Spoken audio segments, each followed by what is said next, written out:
पोषक तत्व दिए जाते हैं कि छोटा से बड़ा होगा तब इससे फल फूल लगेंगे। तो मैया लक्ष्मी ने कहा सरकार आपने ये क्या किया, आपको तो उखाड़ कर फेंक देना चाहिए क्योंकि वो आपका भक्त है। तब मैया से लक्ष्मी जी से भगवान विष्णु कह रहे हैं कि हे लक्ष्मी, नारद जी के मन में जो अहंकार का जन्म हुआ है वो ऐसा फोड़ा हो गया है, ऐसा फोड़ा हो गया है। हमारा कैसा फोड़ा होता है? फोड़े कितने प्रकार के होते हैं सरकार? 2 प्रकार के। एक तो वो फोड़ा होता है जो दवा से बैठ जाता है, मतलब दवा से खत्म हो जाता है। लेकिन एक वो फोड़ा होता है, तो लक्ष्मी मैया ने कहा तो दूसरा वाला फोड़ा है नारद जी के मन में कि पहला फोड़ा है? तो भगवान विष्णु कह रहे हैं हे लक्ष्मी, नारद के मन में जो अहंकार की फोड़ा जन्म ले चुका है अब वो दवा से ठीक नहीं हो सकता। बोले तब? बोले जब मरीज का फोड़ा दवा से ठीक होने लायक नहीं होता है तो डॉक्टर के पास जाता है और डॉक्टर उसको पहले दवा आती है ना, क्रीम मैक्सल पकाने के लिए देता है, इसको लगाओ। कुछ टेबलेट भी खाने को देता है कि फोड़े को बढ़ाया जाए, इसको पकाया जाए। और जब फोड़ा बढ़ जाता है, पक जाता है, तो डॉक्टर उसका ऑपरेशन कर देता है। तो बोले नारद का जो फोड़ा है अब वो दवा के योग्य नहीं है, अब इसकी सर्जरी करनी पड़ेगी। आगे मार्ग में श्रीपुर का निवास कर बना देते हैं महाराज, जहाँ विश्व मोहिनी स्वयंवर होता है। कथा सभी लोग जानते हैं, राम कथा का है। नारद जी ने लड़की को देखा, मोहित हुए, आए और भगवान से कहा आपन स्वरूप हरि दे मुझको, अभिलाषा पूर्ण हो जाएगी। भगवान ने कहा ठीक है, हे हरि स्वरूप अपना दे मुझको। तो भगवान ने कहा एवं अस्तु। हमने परसों बताया था हरि का मतलब क्या क्या होता है? वायु, बंदर, भगवान श्री हरि और शेर। इंटर में पढ़े होंगे तो पढ़े होंगे, कह के गए परसों दी बिताए दिए वर्षों, जिसमें है कि हर आहार चली जात। बहुत टेढ़ी खीर कभी लिखी थी महाराज। तो भगवान ने बंदर का स्वरूप हो दिया और नारद जी का अहंकार तोड़ दिया। क्यों ऐसा किया? क्योंकि उनको यह घमंड हुआ कि मैंने कामदेव को जीता है।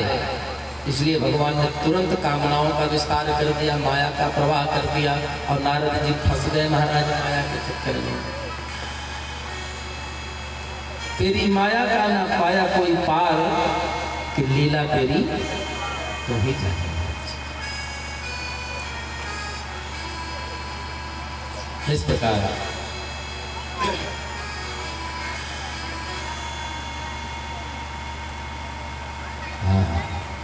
स्वयं साक्षात कामधेनु मैया ने आकर के भगवान का अपने दूध से अभिषेक किया है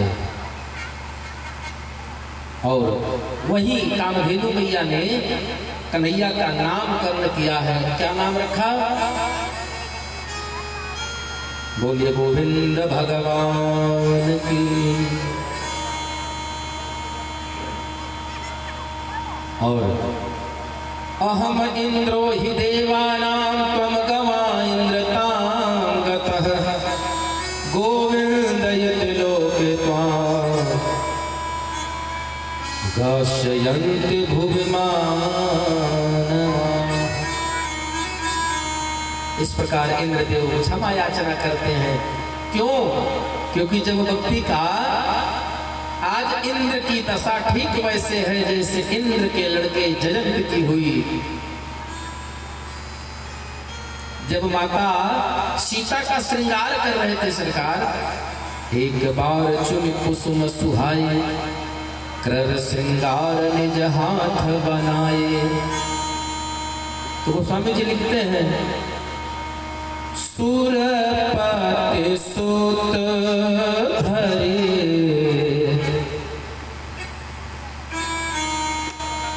बायस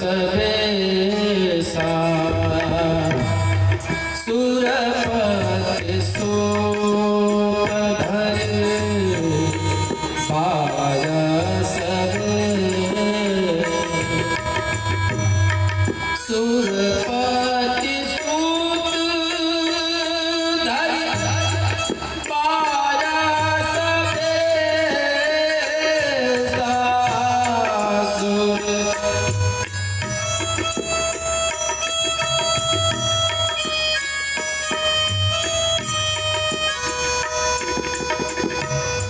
सुरपति सूत धरि पायस बेसा। पायस सुरपति देवताओं के राजा इंद्र का लड़का जयंत क्या स्वरूप लेके आता है? वायस। वायस मतलब जानते हैं? वायस कहते हैं कौआ को। किसको कहते हैं? कौआ को। सरकार कौआ का स्वरूप लेकर आता है। क्यों आया?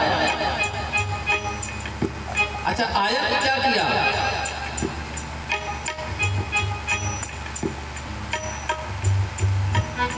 सीता चरण चोचहति भागा। सीता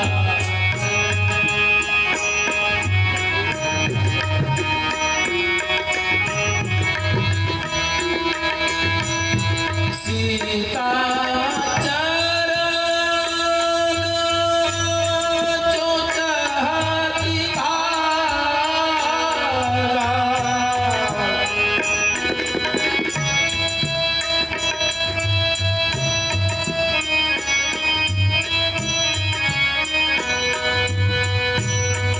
आया कौवा बनकर। किया क्या? सीता मैया के चरणों में चोंच मारता है। यद्यपि वाल्मीकि रामायण कहती है कि माता के दोनों वक्ष स्थलों को अपने चरणों और चोंचों के प्रहार से घायल कर देता है। सरकार चला धीर रघुनायक जाना। भगवान ने जान लिया महाराज। और जब जान लिया तो क्या किया? कुश का बाण छोड़ दिया जयंत के पीछे और बाण चला है। कहने का मतलब राख को सके राम कर द्रोही। कहीं शरण नहीं लेना महाराज। लौट कर फिर परमात्मा के चरणों में आया। कब? जब नारद देखा विकल जयंता। जहाँ से चले हो वहीं जाओ। पहले दिन बताया था जो बात जहाँ से शुरू होती है खत्म भी वहीं आकर होती है। सरकार जयंत आ गया और राम जी के चरणों में लेट गया। सीता मैया से वंदना करता है। सीता मैया ने कहा क्षमा कर दो। तो राम जी ने कहा अच्छा ठीक है क्षमा तो कर दिया, लेकिन तू ये बता कि तुझे यहाँ आने की आवश्यकता क्या पड़ी? सठ चाहत रघुपति बल देखा।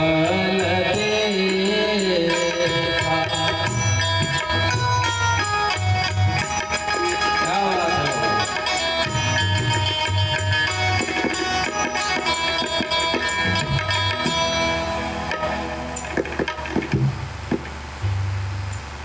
सठ चाहत रघुपति बल देखा। सुरपति सुत धरि मायस बेसा। तो किसी ने पूछा क्यों गया? तो गोस्वामी जी कहते हैं सठ चाहत रघुपति बल देख।